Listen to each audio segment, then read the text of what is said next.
एक हरे भरे जंगल में एक चालाक बंदर और दोस्तों एक मेहनती खरगोश रहते थे। दोनों ने सोचा कि उस साल मिलकर खेत में कुछ उगाते हैं ताकि सर्दियों के लिए खाना जखीरा कर सकें। खरगोश ने तजवीज दी, चलो गाजरें उगाते हैं, ये मिट्टी में आसानी से उग जाती हैं। बंदर बोला, ठीक है, मगर फसल आधी मेरी और आधी तुम्हारी होगी।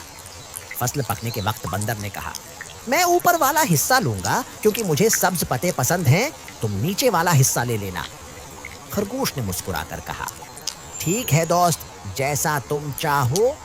जब गाजरें खोदी गईं तो बंदर के हिस्से में सिर्फ पत्ते आए और खरगोश के पास मजेदार गाजरे।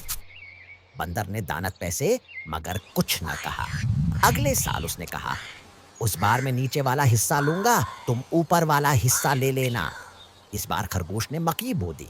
जब फसल कटी तो बंदर के हिस्से में सिर्फ जड़ें रह गईं और खरगोश के पास मकई के भट्टे।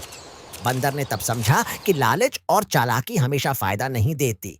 खरगोश ने हंसकर कहा, दोस्ती में चाल नहीं, मेहनत और ईमानदारी ही कामयाबी लाती है।